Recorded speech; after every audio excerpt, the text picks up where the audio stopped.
Sports Daily, powered by FantasyGuru.com. Monday through Friday at 12 p.m. Eastern Standard Time, 9 a.m. Pacific. Ray Flowers breaks it all down for you from a fantasy sports perspective.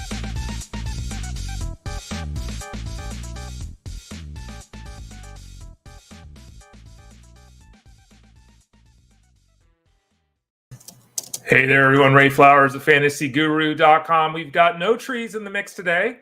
We've got a lot of football talk today. Happy Halloween, by the way, for those of you wondering. Yes, I am a gnome. I had a beard, but since I have a beard, I didn't really feel the need to put the beard on.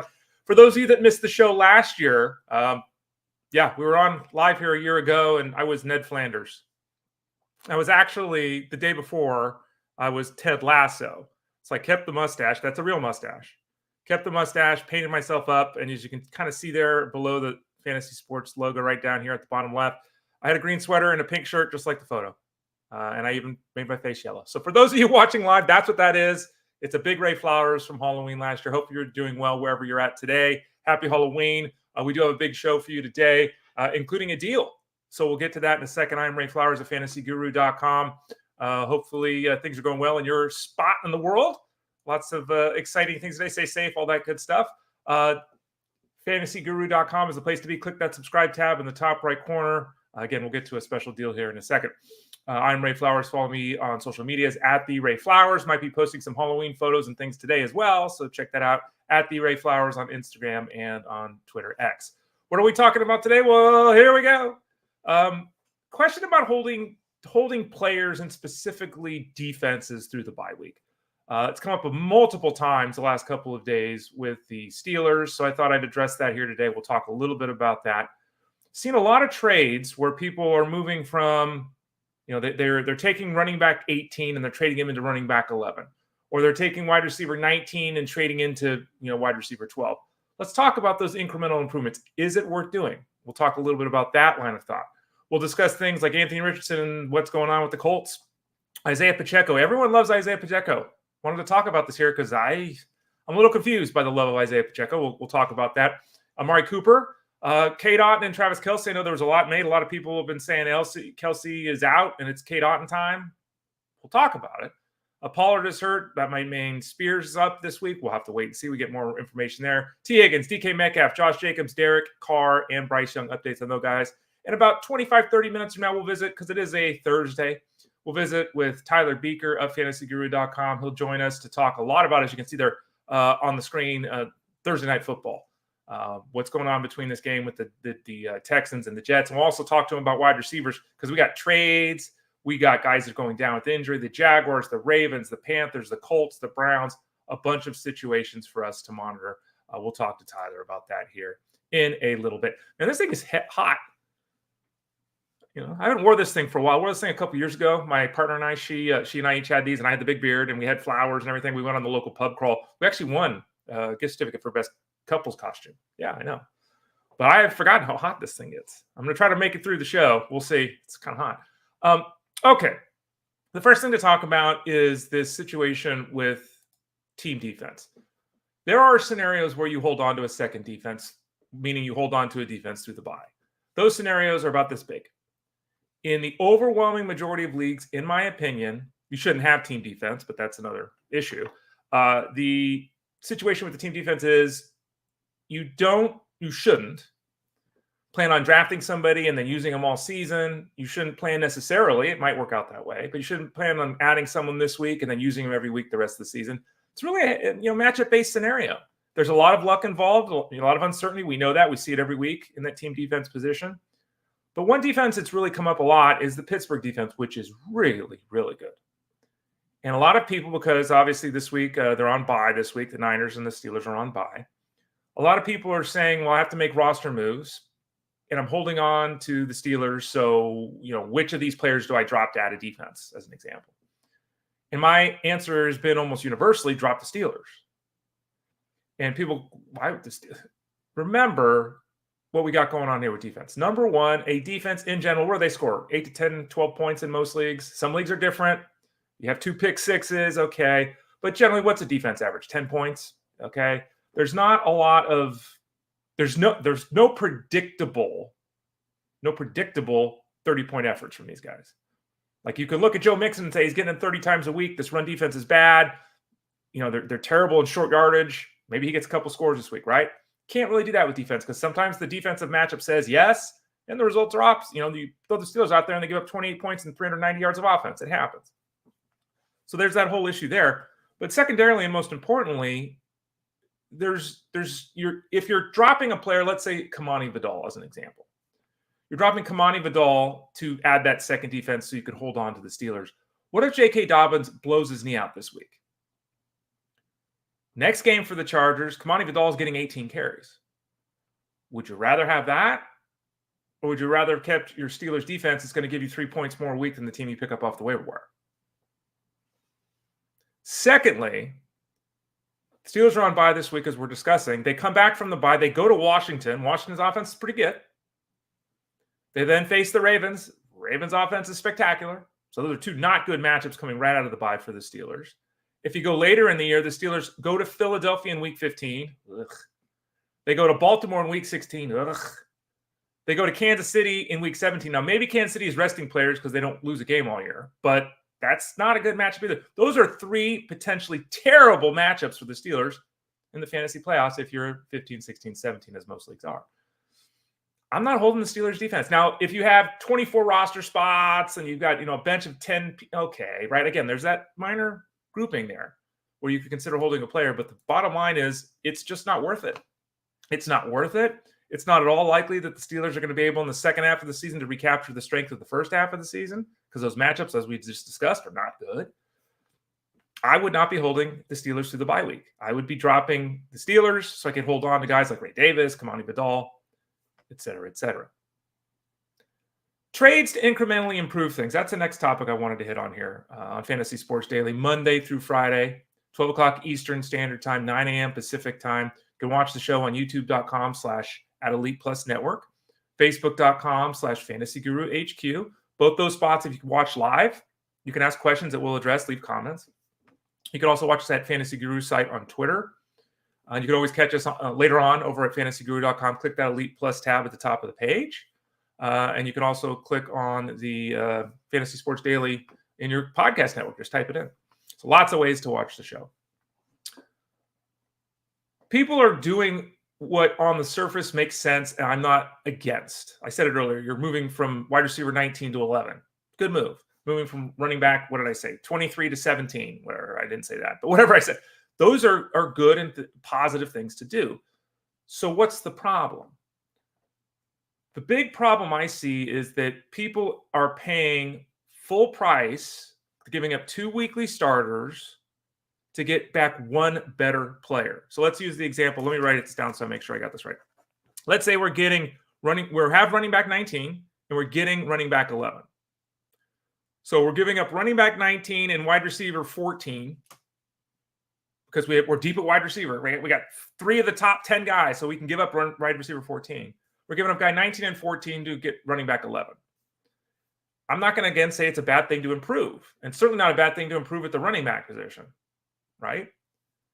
But let's pull back for a second. You're deep at the wide receiver position. You're deep at the running back spot. You got the quarterback position handled. All these things are said and truthfully said until the games are played. And then every statement you just made is wrong because guys get hurt. It's halfway. We're halfway through the season, roughly, right? We're halfway through the season here. Guys get hurt every week. We see it every single week. You don't want to be trading away depth at this point of the season. In week 13, let's do it. We're heading into the playoffs. Okay, let's do it, right? Let's overpay to get our backup running back. Let's pay to go from 19 to 11 at the running back spot. Sure. Halfway through the season, I'm not doing that. You've got to be very careful that though you're improving your team, you're giving up depth that you are almost certainly going to need. So that's an issue I see. Another part of people trying to improve their teams, I've seen this multiple times in the last 2 days in Discord over at fantasyguru.com. Multiple times I have seen, I am weak at running back, so I'm trying to improve at running back. I'm going to trade DeAndre Swift and a couple of other guys to get Jonathan Taylor. Again, this is going from running back, making numbers up. Running back 19 to running back 5. That's good. Oh, excuse me, I got to get more water in here. We're improving. But if you have problems at the running back, you're thin at the running back, you're dealing with injuries at the running back, why are you trading a startable running back, DeAndre Swift? Why are you trading him to improve to Jonathan Taylor? What if you get Taylor and Taylor gets hurt? The smarter move is to keep DeAndre Swift and make a trade for Jonathan Taylor, giving other things away. Secondly, you don't have to make a trade if you're weak at running back. You don't have to make a trade for Jonathan Taylor. Make a trade to get Brian Robinson. Make a trade to get Raheem Mostert, right? Like, get somebody that you can use that's going to cost a lot less.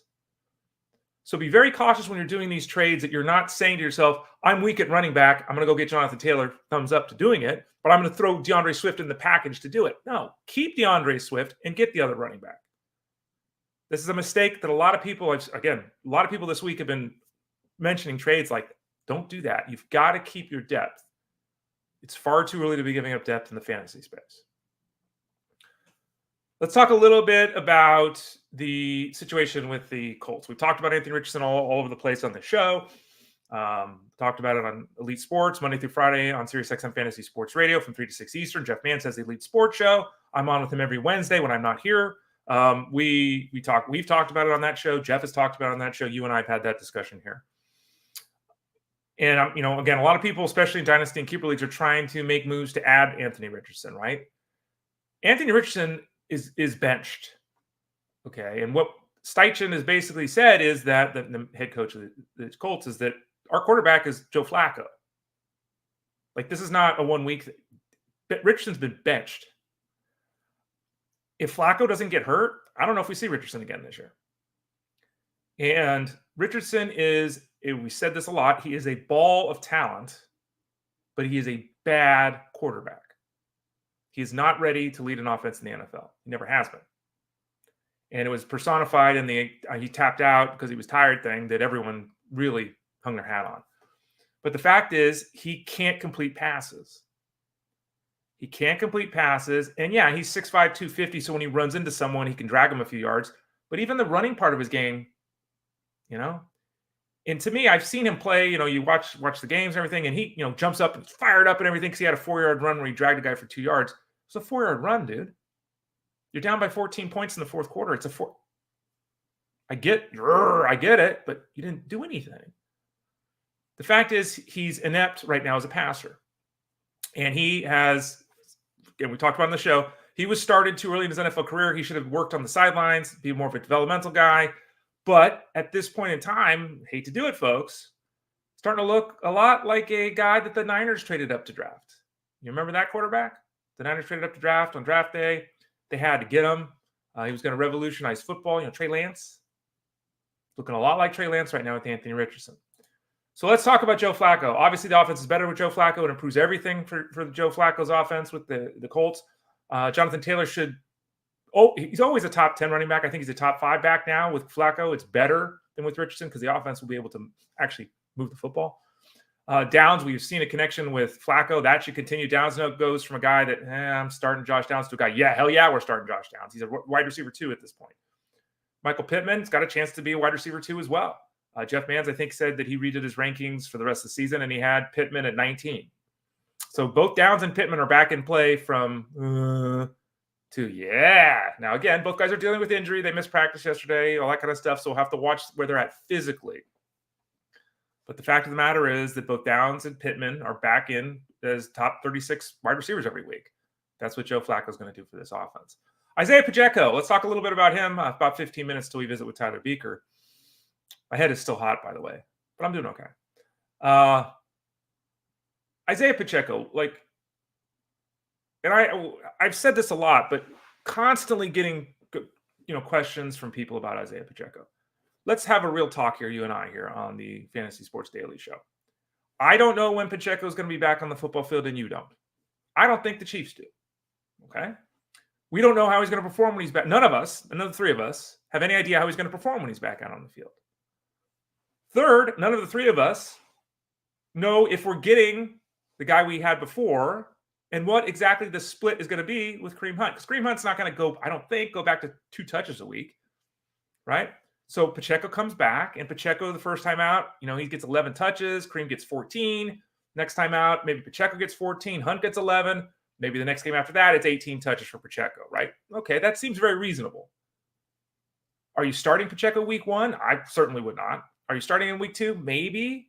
You might have to wait till week 3 before you can start him with confidence. That's the 3rd week he's returned. Okay, and we still don't know exactly when he's going to return. Apparently, there's a video floating around, which I didn't even bother to look up, of him running at practice. Whoopie-doo. Guys run at practice all the time and they don't play on games.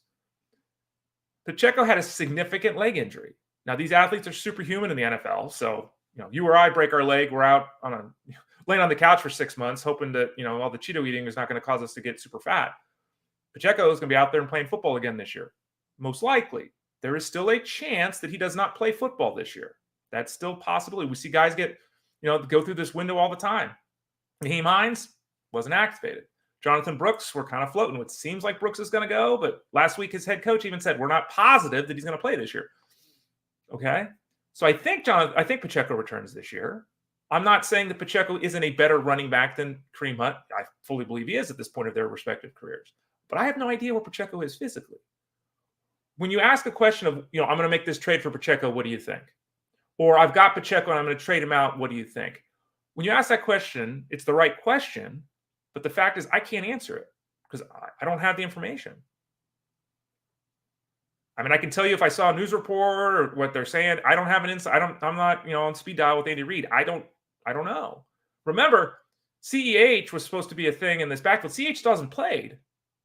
It was PTSD, and then what's happened to Clyde Edwards-Helaire? No idea. No idea what's going on with Clyde Edwards-Helaire. Is his season over? Is he going to be on the field this weekend?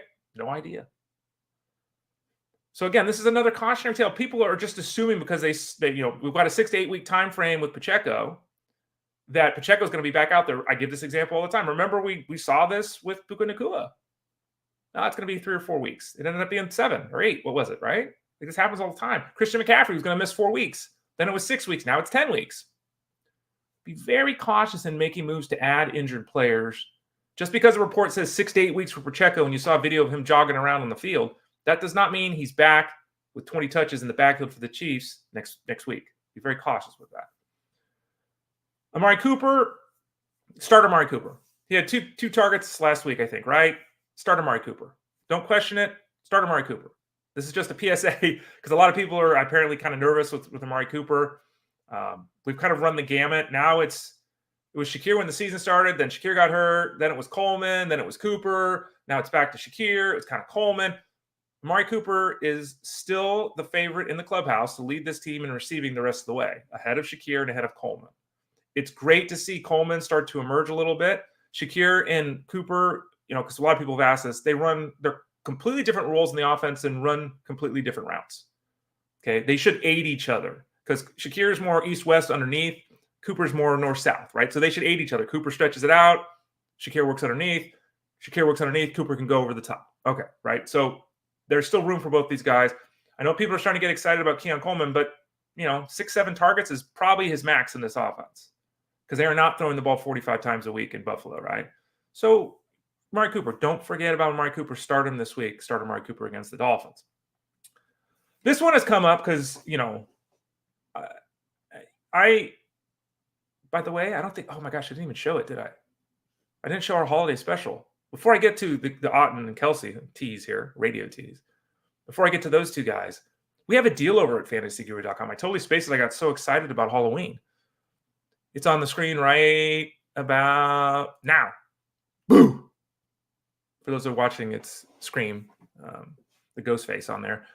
If you sign up, we talked about this yesterday with Armando Marsal. If you go to fantasyguru.com, you click that subscribe tab in the top right corner.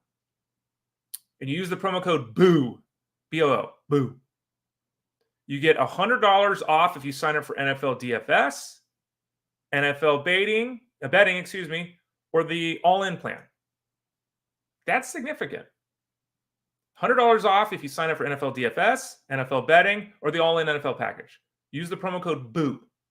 So I wanted to pass that along. Very timely, easy to spell, easy to remember. You can always send a note to fantasygurus.com's email address at support@fantasyguru.com. Support@fantasyguru.com. Just go to the website. Subscribe at the top of the corner. Type in BOO. Get some great products. The people you see on this show all the time, every week, giving advice over there, and get a great discount for the holiday season. Use that promo code BOO. Yeah, I can't believe I forgot that. Back to the tight end spot. I didn't tease you too long. I teased you for a minute. K-Don has been great the last 2 games. And there are a lot of people in the fantasy, a lot of people, not 3, a lot of people in the fantasy space that are 100% in on K-Don to the point where they are convinced the rest of the way he's like a top 3 tight end. There are obviously injuries to Mike Evans, to Chris Godwin. Baker Mayfield's thrown the ball 95 times the last 2 weeks. Is that going to continue as bad as the Bucs defense is? No. Anyway, Mayfield's gone 325 and 3 each of the last 3 games. He's also thrown at least 2 picks in all the 3 games. Anyway, people are all in on K-Don, who's widely available on the waiver wire. Even last week, he was probably available on the waiver. This week, after the double 8-catch efforts and all that. So again, there's a lot of people in the fantasy space that are all in on, which is fine. I think he's obviously a top 10 tight end the rest of the way. Maybe he's top 5. Maybe. I'm not there because I'm not a believer in Baker Mayfield, but I can support he's a starting tight end the rest of the way. I got that. Okay. But there was a big hullabaloo made yesterday about starting K-Don over Travis Kelce. And people have lost their minds. People have lost their minds. And I asked some people, because this was, being spoken about and stuff. I said, well, what's the reason that we're going Otton over Kelce? Like I said, an X's and O's argument because of the matchups this week. Like, what's the reason? And the reason that I was told that, is being sold to people is that, well, look at their numbers the last couple of weeks. Okay. Well, some truth to that, because again, Godwin and Evans are out, and they're still out now. Okay. But then I said, all right, so I whipped up both guys' player pages, and then, 2.5 minutes here was my response to, well, K-Don's numbers, look at them. They're fantastic the last 2 weeks. Travis Kelce has gone 7 catches for 70 yards in 3 of his last 4 games. K-Don has gone 770 twice this season. Okay? In fact, Otton's only hit 55 yards twice all year. Well, Ray, the last 2 weeks. Yeah, the last 2 weeks. Let's back this up a little bit. Let's look at those 4 weeks when 3 of 4 times Kelce went 7 for 70. The last 4 weeks in a PPR setup, K-Don, 64 points. Travis Kelce, 62.6. They're the same. As great as K-Don has been, the numbers are the same. As bad as Travis Kelce has been, the numbers are the same. Is the receiving core with the Chiefs healthy? No. If you're not starting Travis Kelce over K-Don, I can't help you. It might end up being the wrong call to go with Kelce. It may not work. But if you're going to bench a Hall of Fame tight end, arguably, number 2 all time as a pass catcher at the tight end position, maybe number 1, according to some. If you're going to bench that guy working with the Hall of Fame quarterback for a guy who does commercials for, insurance or whatever the hell, book clubs, whatever the hell Baker Mayfield does, who's had 2 great games in his career, I can't help you. So don't ask me that question. And again, I'm fully comfortable with me being wrong, but I'm in Travis Kelce over Otton every single week, period. End of discussion. Not even a question I would entertain. But hey, that's me. Let's talk about some health issues with players before we visit with Tyler Baker in a few minutes.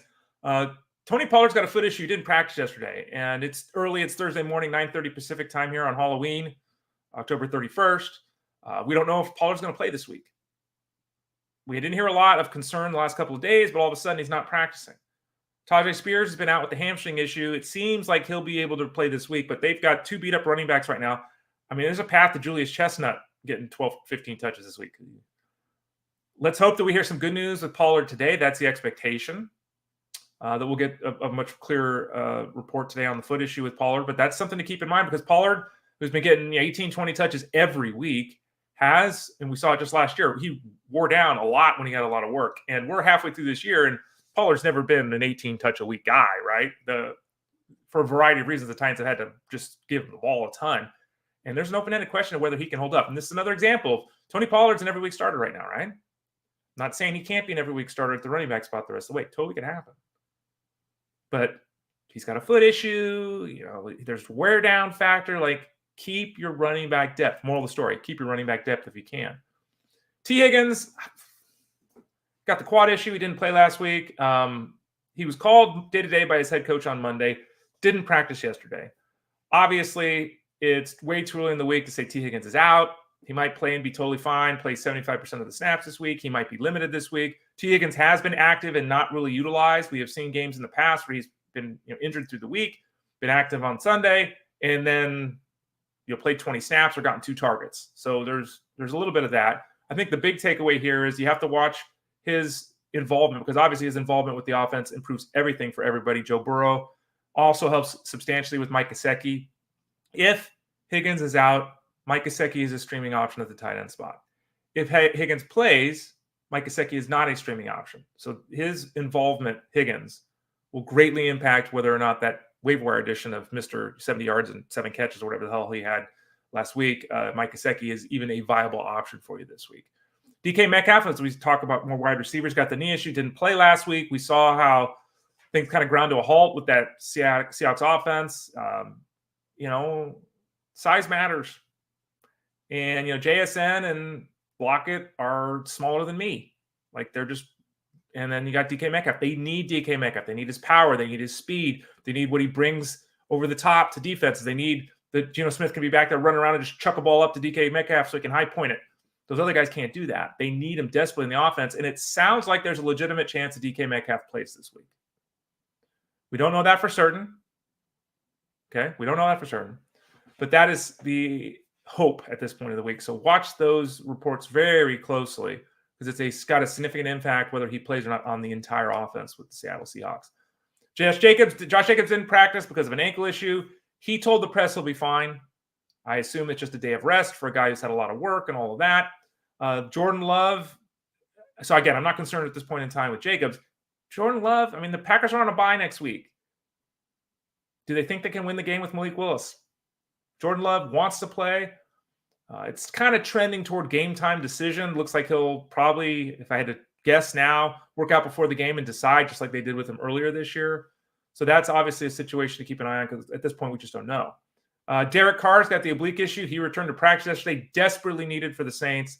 Their season's basically spiraled out of control after that great start. But, Rattler, Hayner, Taysom Hill, they need Derek Carr. And it looks like he's got a chance to return. Obviously, if Carr returns, he's got a matchup with Carolina, which is spectacular on paper.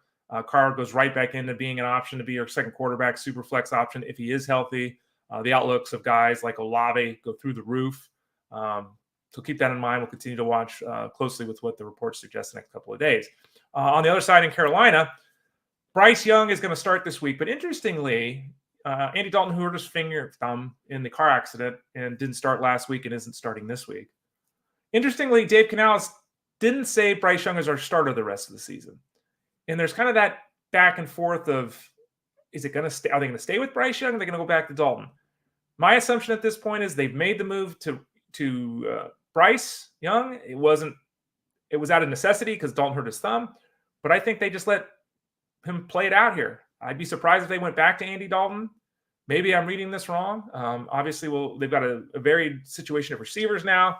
There's rumors they could trade Adam Thielen. They've already traded Deontay Johnson. We'll talk to Tyler Buecher here in a second about the receiving core with the Panthers. But for now, Bryce Young is starting this week, and we'll see what that means moving forward. As you can see there on the screen, remember, promo code BOO over at fantasyguru.com. The promo code BOO. You can sign up. You get that $100 discount on NFL DFS, betting, or the all-in plan for football. One other thing, by the way, before we bring in Tyler Buecher here, I just want to show everyone I'm a proud papa. I'm a proud papa who just lost his people. Put his people back. There we go. There's the people. You can follow the SiriusXM account at SiriusXM Fantasy on Twitter. They had to send in our pictures. So there's my dog, Ollie. There's my kitten, Dexter, celebrating the holiday season on Instagram, at Ollie Aussie Dog, on Instagram, at the Dexter Kitty. If you want to see more of their exploits. And again, having some fun there. I don't know. Do you dress your dogs like... There's the neck thing. That's like not dressing them up, right? Like some people dress up their animals and it's like, I don't know. Put a little scarf on the guy. That's cool. Ollie can wear a little pumpkin around his neck kind of thing. Do you dress up your pets? Let me know in the comments if you do. All right. It's that time of the show. It's a Thursday. So we're going to bring in our man, Tyler Buecher. You can read all of his work over at fantasyguru.com. He spearheads so much of what we do over at FG. Seasonal work. He's at the top of the list when it comes to DFS. He has the live stream every Friday night breaking down the DFS game. He's got the bets flowing in Discord over at fantasyguru.com. And he's with us every Thursday at 12:30 Eastern time. So let's bring him into the show. My man, Tyler Buecher. And Tyler Buecher brings it today for Halloween. I love it, Tyler. How you doing, bud? Can't hear you, Tyler. Oh, forgot to unmute myself. I'm doing great. Dealing with a sick dog over here, unfortunately, but excited for the Halloween day. Dressed up as Tigger. I would put the head over, but it's really hard to see with the mic. But yeah, so I saw you dressed up, and I wanted to join you. I appreciate that. Yeah, I've got a whole bunch of costumes, and this is my gnome costume, obviously. But I probably have like 20 costumes over the years I kept. And luckily, I've stayed basically the same size, so I could still utilize them many superhero ones and such. But I went old school here. Obviously, Ned Flanders last year on the show. But yeah, I love the Tigger. Tigger's the best. There are people that are Eeyore fans or Pooh or Piglet. Tigger's the best, right? Absolutely. Yeah, there's no competition. Eeyore is just too depressing. Yeah, even for me, who's negative, I can't do Eeyore. Yeah. Hope your puppy gets better soon, too, by the way. Thank you. Thank you. We got you in here, Tyler. Let's talk some football. We were just talking about the Panthers. Let's talk through their wide receiving group a little bit here because they traded Diontae Johnson. There's rumors that they could trade Adam Thielen. Like they could tear this thing down and try to get picks and really build for the future. Let's talk about what's left at the moment. Thielen, Leggett, Coker, all these guys. And there's uncertainty at quarterback, as I just talked about. It seems like Bryce Young is going to be the guy the rest of the way, but it's not certain. What are we doing with the wide receiver core of the Panthers? It's tough, and I'll just say that this wide receiver group has been super underwhelming these last 2 weeks without Diontae, and now to see him permanently out the picture, I don't see much brightness and reason for optimism. Very Eeyore over here. Thielen, I think, should make his return soon. I do envision him being the most fantasy viable player, but I'm not particularly interested, given all the transactions with Diontae, to go out and acquire any of these players. I would have expected to see Leggett step up these past 2 weeks and just really hasn't in terms of acquiring more targets and being more productive. Some of that's based on quarterback, some of that's based on matchup, but I imagine Leggett is already owned in most competitive leagues. Thielen's probably owned and stashed on IR everywhere. Jalen Coker is fun, but are we going to get much volume there? Especially with Jatavian Sanders starting to emerge. I don't know. I just don't have much excitement here. I think in deeper formats, we can throw some darts here, but that's all we're doing is throwing darts. What about the situation that Diontae Johnson goes to with the Ravens? The Ravens offense is killer. They lead the league in yards. Lamar Jackson could be the MVP right now. Derrick Henry setting records. Boom, boom, boom. What about the passing attack? You got 4 or 5 passes going to Likely. You got 4 or 5 passes going to Andrews. You've been getting, 10 passes to Flowers. But now with Johnson in, can we trust anyone in the receiving core for the Ravens moving forward? Yeah, it's a tough question. I imagine that we see Deontay's volume drop precipitously. He was seeing great volume with Carolina. Now he's just, I think, almost unusable for fantasy in terms of an 8 or 10 or even 12 team leagues. I would not be comfortable starting Diontae Johnson. Really, really tough to click for start-sit formats. For Flowers, I envision his target share to remain somewhat stable. He's kind of been a boom-bust player to date, and the matchups that we want to target him are him against man coverage. We saw that last week unfold. Big outing for him. And this week, another good man coverage matchup for him against who are they playing? I looked at it a little bit ago. I'm already drawing a blank, but it's another good matchup for Flowers. I think he stays consistent with his looks and opportunity. Bateman, he probably draws the biggest ding in terms of opportunity and on-field snaps and route participation, with Nelson Aguilar also dropping precipitously down the pecking order. Ultimately, it's a big W for the Ravens. This offense has been clicking all season. Their defense has fallen apart. Justin Tucker has forgotten how to kick 50-yard field goals. I just think it's a big W where they're trying to make a strength even stronger, and they've just leaned into this offense as a unit that can win passing and rushing this year. Tyler Buecher of fantasyguru.com. Tyler, let's switch things over to the Jaguars, who didn't make a trade, but Brian Thomas is hurt, and it's questionable this week. Gabe Davis is hurt, and is questionable this week. Christian Kirk broke his collarbone. He's out for the rest of the season. So a lot of people are looking at Parker Washington, and they're like, who's left? Is Tim Jones going to get involved here too? Talk us, I guess, basically through your expectations for Parker Washington, Gabe Davis, and Brian Thomas in the short term.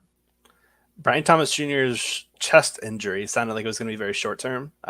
Limited session on Wednesday, so we already know that he's at least practicing. That's at least a positive. I thought I read somewhere that could be anywhere from 1 to 3 weeks, depending on severity. So seeing that it was him back in practice the first opportunity, I'm optimistic that he's playing and it's not a serious issue. That's huge because I envision him being this team's top passing target moving forward.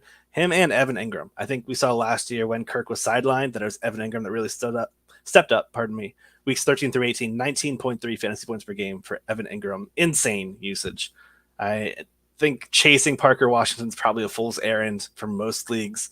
Just didn't happen last year, and he's really going to be relegated to that slot heavy role. Give me Brian Thomas Jr., give me Evan Ingram. I think these are the heavy hitters, and everyone else is really just kind of chasing. Like, I don't think we need to go that route. There are 32 teams. I don't think we need to go for the wide receiver 4 on a Jaguars team that's, what are they, 2-6? They are not doing well this year. Yeah, there's a lot of that too. It's like, especially if you're in a PPR setup, it's like, well, he's going to get 7 targets and catch 5 of them for 42 yards. Okay. Cool. I mean, you need 9 points. Like Wendell Robinson is this to the nth degree, right? He catches 5 passes every game. And if he scores a touchdown, great. If he doesn't score a touchdown, it's 11 points. So I think it has to be the right fit with Parker Washington. For some people, maybe with injuries and buys, but I agree with Tyler. It's not like I saw a couple people like to the moon. It's like, no, he's not. No, it's not happening to the moon with Parker Washington.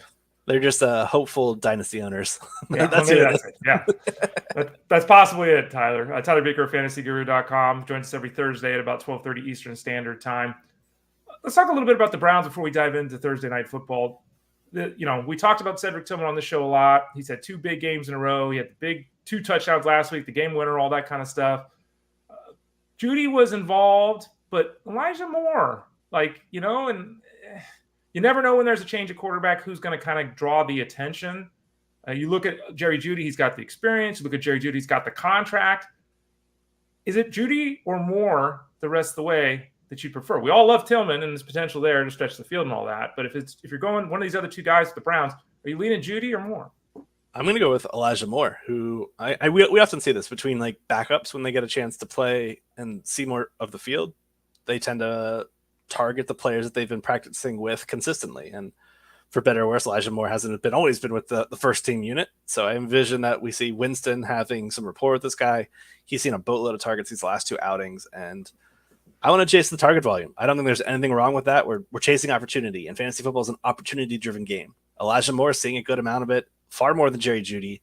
And Jeudy, he's just failed every turn at his career so far at the professional level. Hate to say it, but I'd rather roll the dice with Elijah Moore, who I think should be picked up in any 12-team or greater leagues. He looks like a great pickup. Is Jeudy worth rostering? I mean, again, you never can answer the question directly, but no.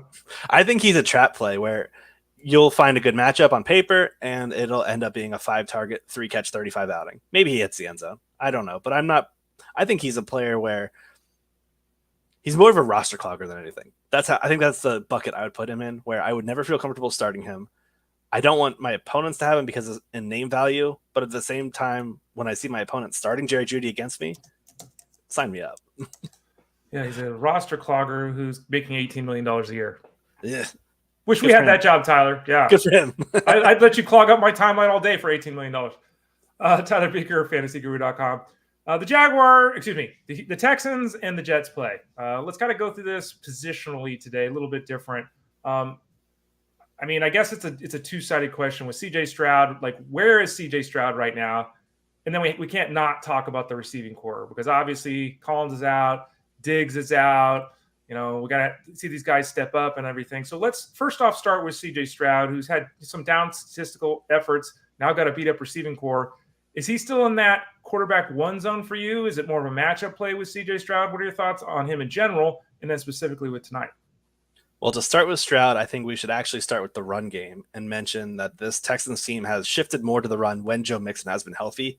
They sport a minus 1.5% pass rate over expectation from weeks 1 through 8. But when we look at just the games Mixon's played, that's doubled. It's like minus 3.3%, I believe. So this is a team that wants to run the ball, and they face a Jets defense that has the 3rd lowest pass rate over expectation against. So teams are actively shifting to the run when they play the Jets. And when we see this Texans team without their top 2 wideouts, losing that vertical capability, that explosive playability with Diggs and Nico, I have a tough time clicking Stroud's name in a single QB format, start sit, and anything 12 team or shorter. Jets are quality defense. They got back 2 starters on their defense last week in DJ Reed and Michael Carter. That's great for a defense that plays a lot of man coverage. They also do a lot of cover 4, cover 6, basically to prevent the explosive plays.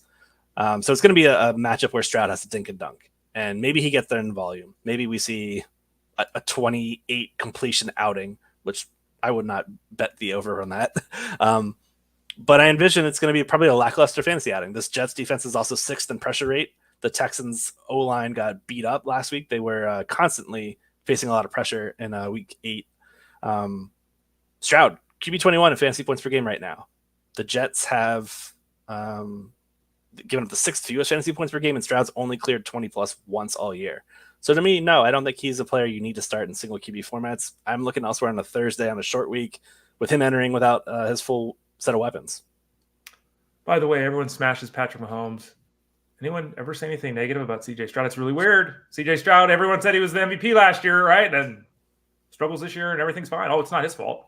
It's all Patrick Mahomes' fault, though, I guess. Anyway, what about the receivers with this Texans team? Because at least in the short term with Collins out, whether it's 30 passes or 26 or whatever, there's targets available here in this offense. Stephon Diggs is done for the year with the knee injury. Collins is out. Those 2 guys were seeing 20 targets, right? So there's all kinds of volume there. Is it Hutchinson? Is it Mechie? Like, is it, anyone here that we're looking at to pick up at the wide receiver spot is just another one of the scenarios that's kind of like Parker Washington. It's like, well, yeah, but not really. Again, if I'm Bobby Slowick, I'm noting how poor this Jets run defense is, and I'm targeting them. I'm not going to have a lot of dropbacks with Stroud, putting him up against this tough pass rush. Jets are giving up the 2nd fewest fantasy points per game to opposing wideouts. So 32nd in fantasy points to the perimeter. They're 22nd into the slot. Tank Dell, listen, we've got Nico and Diggs out. Tank Dell's reception prop is 4.5. That tells you that we're not really looking at what should be a voluminous day for him whatsoever. Maybe he'll get loose and maybe spring one for a big gain, but he's the only player I would feel confident in starting, and that's like as a wide receiver 4 flex. It's a tough matchup. I envision the Texans to go run heavy. This should be a low-scoring matchup in my eyes, where the Texans just lean on Mixon, and then they'll sprinkle in some passes here and there when they get in 3rd and longs. Tyler Beaker, fantasyguru.com. If you had Joe Mixon, you think about trading him? He's getting 30 touches a week. It's significant. He's not a young guy. But as you're talking, there's no reason to think it's not going to continue along the lines it has. So, if you're in a seasonal scenario, depends on your team and makeup and everything like that. But do you lean holding on to Mixon because the volume is so intense, or does it make you nervous? I'm leaning on Mixon. Again, I just mentioned Slowick's name, who comes from the McVay Shanahan tree, where these guys just love to run the ball heavily. The Texans, they're not a team that's been super pass heavy, so this is an opportunity for Mixon to just pick up a lot of volume, 100 yards, and I think it's 4 of his starts, 4 out of 5. One of those games being a 40% snap game, so it's a great spot for him. The Jets defense, they've given up some quality production in recent weeks. We saw, who was it? Pittsburgh's Najee Harris and somebody else rack up 90 plus. Ray Davis, 97 yards over the last two of the last 3 weeks. Both those guys put up big games against this defense. They're 22nd in EPA per rush, 24th in defensive rush success rate allowed. I envision Mixon being the key to this game. Dalton Schultz worthy of starting in this one? Sure. Tight end's a mess. You can't really bank on Xavier Hutchinson, who's when we look at his stat lines over the last 3 weeks, 2 targets, 0 catches. 1 target, 1 catch. 1 target, 1 catch. He's the 6'3", 220 Nico Collins replacement that's just not getting the Nico volume. So to me, maybe we see this as a game for Dalton Schultz. Just know that the Jets aren't particularly susceptible to fantasy points to the tight end. But yeah, I get it. If you want to go for a guy that has 4 to 5 catches, maybe he hits the paint. Tyler Beaker, fantasyguru.com. On the other side of things, I love, and again, I think we all know what's going on with Aaron Rodgers. Oh, is he going to play this week? Oh, of course he's going to play this week. He's beat up. That's great. He's fine. He's a quarterback in the NFL. Every quarterback in the NFL is beat up. He's going to play. Talk to us a little bit about the receivers, about your expectations for Rodgers, the Jets offense through the air tonight. Adams has showed up and he's just been a guy. He has not done anything through 2 games. Are you of the opinion that, we're going to prove tonight, Rodgers is going to why we got Devontae Adams? Are you of the opinion that it's just going to continue the way it is with Garrett Wilson basically drawing him to a draw? What are your thoughts there with Rodgers and those two pass catchers with the Jets? It's a tough spot on paper. The Jets, they want to pass the ball. They're sixth in pass rate over expectation, but they're down guard Elijah Vera Tucker. They're down potentially tackle Morgan Moses. So that could be down 2 of 5 starting linemen against the Texans pass rush, that's fourth in pressure rate. Will Anderson, man, this dude looks on fire this year. It seems like every game he's at least getting a sack. Wow. Reigning defensive rookie of the year. He's been impressive. Houston, number 1 in defensive success rate allowed in total. So again, this is not a great matchup for the Jets either. It's another reason why I'm, if anything, pointing toward the under in this matchup. They're holding opponents to a league low 53.1% completion rate. Second lowest yards per attempt mark, 6.1 yards. So it's not a great spot for Aaron Rodgers, who, like you said, doesn't enter 100%, doesn't enter with 100% offensive line, still has connection issues with Devontae Adams. 7 of 5 targets they've connected on so far. And it's not like Adams is running like a 15-yard ADOT. It's 8.4. That's manageable. He should be connecting on the majority of those. That's a head scratcher there. I jumped on the show 2 weeks ago, and I thought Garrett Wilson would be the guy that maintains his fantasy value, and he's kind of gotten there flukily, I would say. But still, 7 of 8 games, he's hit 8+ targets. That's quality. I imagine that he's still going to be the guy that I would want to target. I'm putting Garrett Wilson wide receiver 2, Devontae Adams wide receiver 3. Again, this is not a matchup I really want to get a lot of like bets and volume down on, because it's, to me, a slow-paced matchup where there's going to be a lot of, I think there's going to be a lot of punts on the Jet side. I think there's going to be a lot of clock-eating, long, sustained drives by the Texans. And it just makes for a lackluster Thursday night football game where you'd rather go trick-or-treating with your kids. I'm not against that, Tyler. You know me. I love Halloween. Tyler Buecher, fantasyguru.com. What about the backfield with the Jets? Because they made the switch with offensive play calling and everything like that. And here comes Hall. He's playing 80% of the snaps. He's getting 20 touches a week. Everything looks great. Last week, on the surface, it's inexplicable. Braylon Allen all of a sudden gets 12 carries, doesn't do anything with it, but he gets the touchdown. Was that because they're playing on Thursday this week and they wanted to, give Hall a little bit of a breather? Do you think we're now trending back toward Allen being a thing that not usable on his own, but a thing that precludes Hall from having those huge games? Talk us through the backfield of the Jets.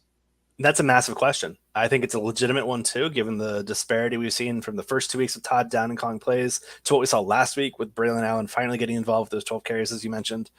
It's not a great matchup. Jets offensive line continues to struggle. They're 30th in yards before contact per attempt. They're just not creating room for these backs at all.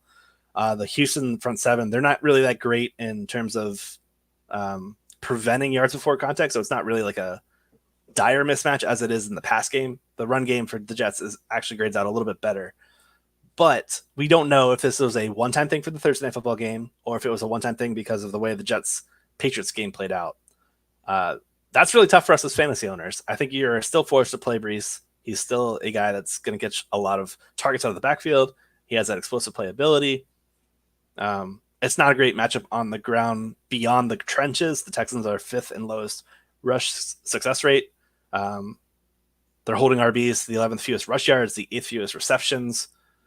So it's not like a blow-up spot. But I would still lean on Byrce as like maybe a mid-range RB1, back-end RB1.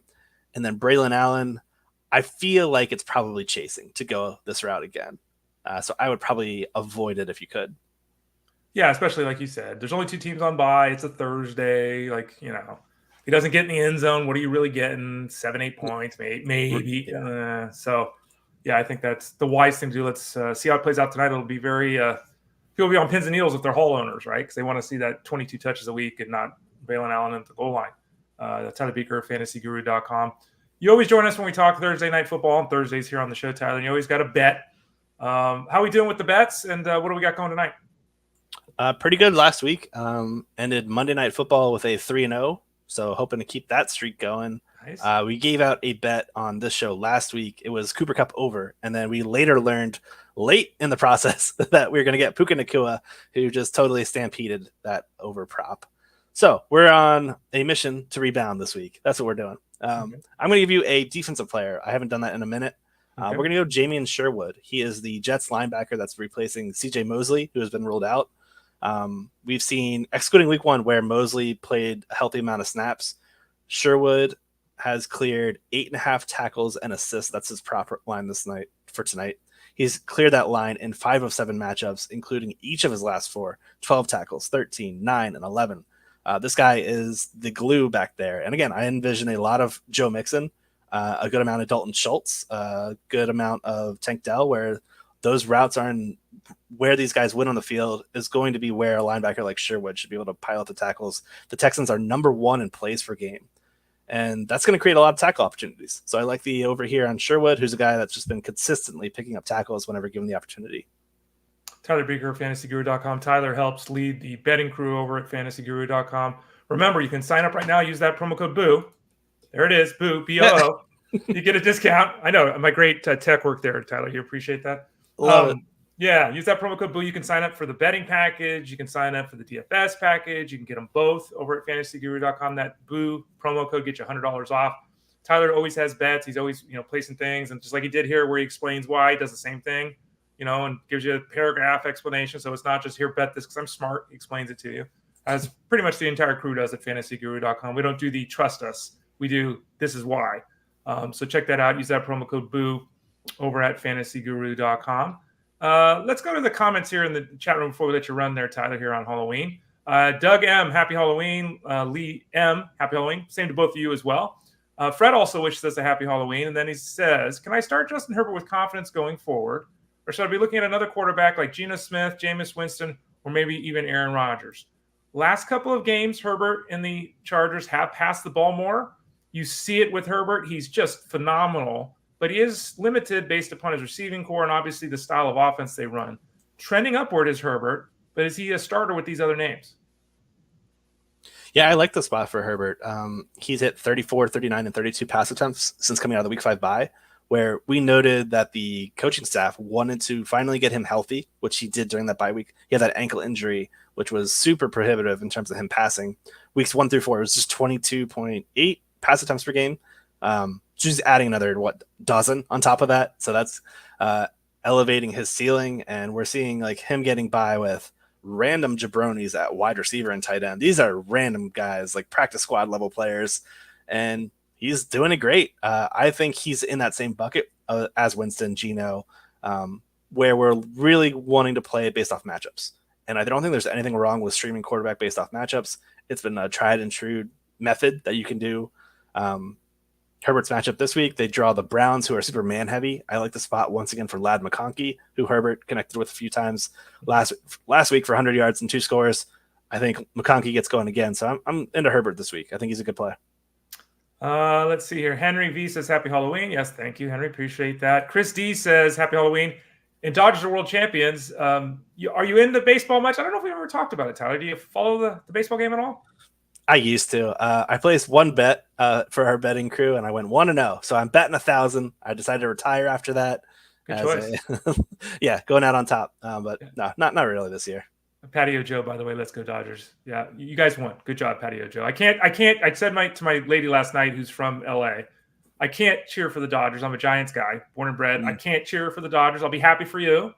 I'll be happy for you too, Patio Joe. I can't cheer for the Dodgers because that's just not what we do. But I'm glad you guys are having some fun there and some success.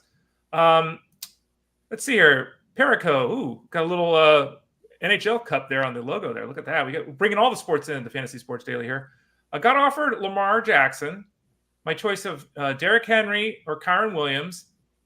And this is really complicated. Okay. So we're getting Lamar Jackson. We're getting a running back. We're getting Mike Evans for Jefferson, Hall, and Jameis Winston. Lamar is better than Winston. Jefferson is better than Evans. Hall, Henry, Kyron, close-ish. What are you thinking of this one? Sometimes, at least this is a position trade. Like a lot of times they're uneven and it's really tough. This is, quarterback, running back, wide receiver. Sometimes people are looking to improve a little bit here, a little bit there, and it makes sense. Other times it kind of feels like we're kind of trading to trade. What do you think based upon this one, Tyler? Trading to trade. That's what this really feels like. I don't think you're getting a net plus or minus that's substantial in any one like collective category. Right. I don't think I would do this. I like the squad that you drafted. I like Lamar, the Henry. So you have Henry and Kyron and Evans. Yeah. Or am I reading that backwards? Yeah, you're reading that wrong. He got offered. He's got Jefferson, Breece Hall, and Jameis Winston. So he's healthy. and he's talking about getting Mike Evans, who's missing, according to reports, at least a couple more weeks. Like that's always the trade. Here's the MVP and Lamar Jackson. Oh, we're giving you a wide receiver that we don't know. I never like that when we're talking about, we're going from Justin Jefferson to a 0 because Mike Evans is not playing. Like that's significant. I agree. That's a huge. I read it backwards. I agree with what you're saying. Okay. Michael M has a question. Flacco and Caleb Williams this week. We know your love of Josh Downs. You got to be really happy about Joe Flacco being the starter now, so that Josh Downs can live up to his expectations. Flacco trending up. Everyone excited about him. Caleb Williams trending down. Poor last effort. The Bears look like ass. Who are we going with this week? It's not a spectacular matchup, I think, for Caleb Williams. They're pretty much like a zone-based cover 3, and I don't think Caleb has great splits against that certain look. Trey McBride, though, he's the big hitter against cover 3. I do like him quite a bit, but I would rather go Flacco, I'll be honest. I think that there's a chance that against a Vikings defense, we see him lean on downs. Like that's how they beat the splits. They attack the slot. And the Vikings, for as great as they are defensively, they allow a lot of passing production. There's a chance that Flacco gets whooped.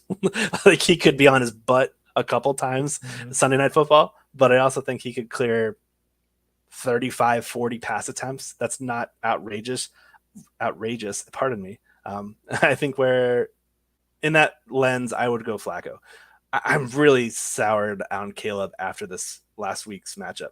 What was he, 10 for 24? It was just not great. The offense didn't do anything. It was not. And against an opponent, they should have. I mean, the Commanders are not good defensively through the air. Like you should be able to take.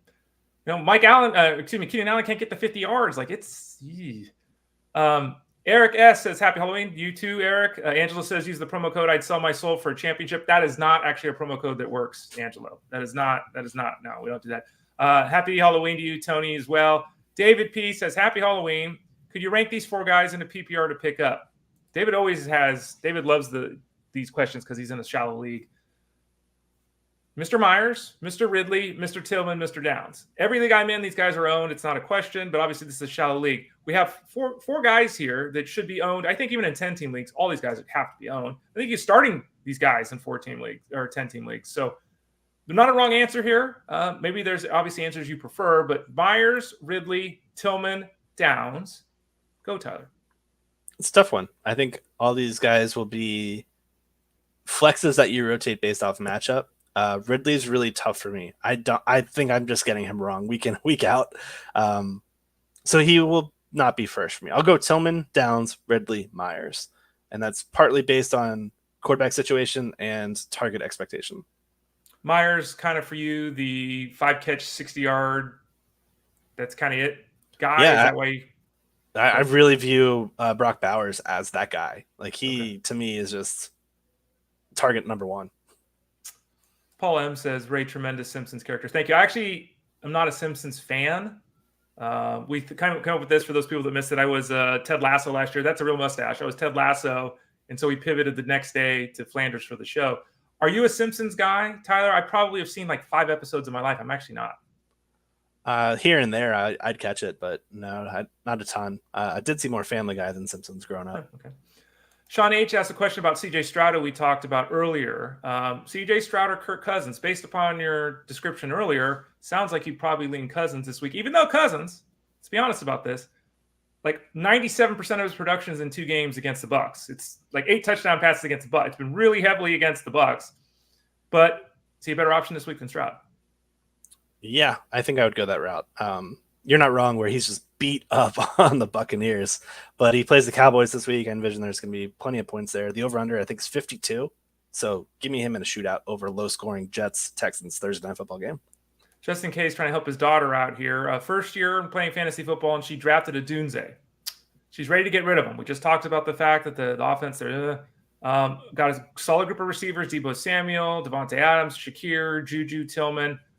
Odunze's not playing over any of those guys right now. And it, of course, comes down to who you're making a move for.